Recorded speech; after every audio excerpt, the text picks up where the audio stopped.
Et Konnichiwa et bienvenue à tous et à toutes. Aujourd'hui, on va parler des 3 derniers hiragana, qu'on va parler de M, F et Y. Donc, on va finir ce ensemble de petits chapitres, le chapitre 3 dans le thème 3. Donc, on va parler de N, pardon, je me suis trompé. J'ai mis des N, mais ne vous inquiétez pas, c'est M. Donc voilà. Voilà, vous mettez pas des na et tout. Donc il y a ma, mi, mu, mo, me.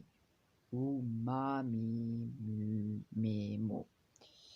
Ne mettez pas des N. Voilà, on l'a déjà appris, mais sauf que là, c'est à peu près la même chose pour M. C'est un verbe. C'est un romanji irrégulier. Voilà. Donc aussi, on va devoir finir ces lettres. Donc, c'est-à-dire qu'on va finir enfin les 46 lettres. Et j'en parlerai à la fin de quelque chose, pourquoi il y en a 46. Maintenant, on va parler de R. Donc R, encore une fois, c'est un romanji invariable. Je vous laisse en commentaire mettre c'est quoi un romanji invariable.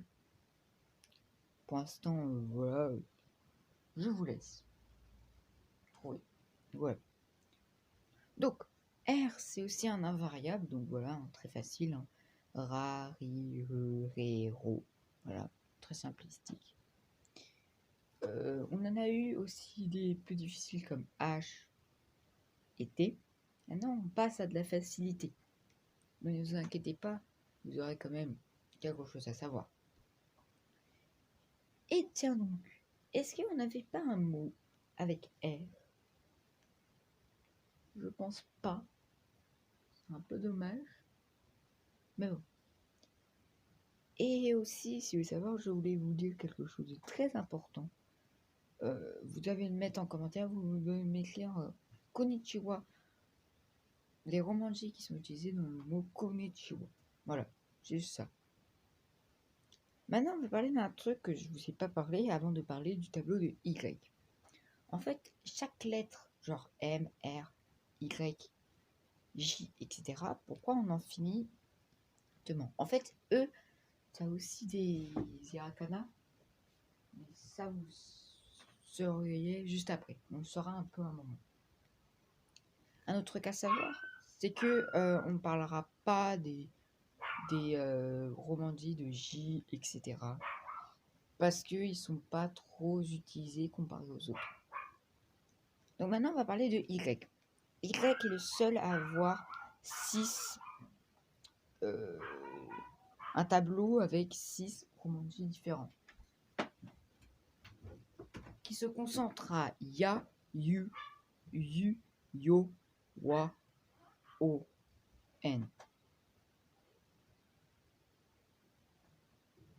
Donc, c'est pas facile parce qu'il en a 6. Et maintenant, on va pouvoir dire pourquoi il y en a 46. Donc, c'est parce qu'en fait, il y en a 6. Donc, à savoir, et c'est très important à savoir, si vous ne le savez pas, vous allez perdre.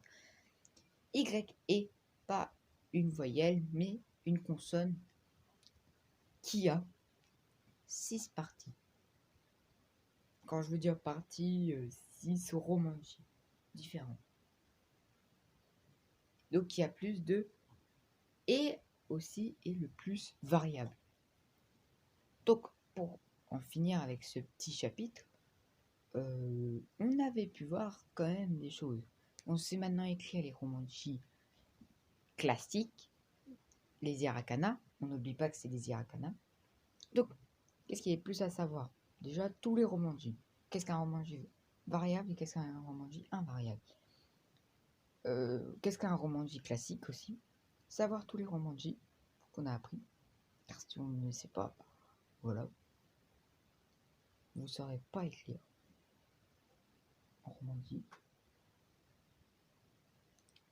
Donc, on en verra un peu plus tard, genre peut-être au chapitre 4 ou au chapitre suivant, des autres romanji qu'on n'a pas appris. C'est normal, vous verrez plus tard, j'en parlerai, puis voilà. Donc, la grande chose à savoir en plus, je dirais que c'est de savoir des mots déjà avec eux. Donc, apprenez des mots avec eux. Bon, voilà, vous choisissez un site. Prenez pas Google Trad, mais vraiment, il y a un site et tout. Et là, je vais vous dire un truc.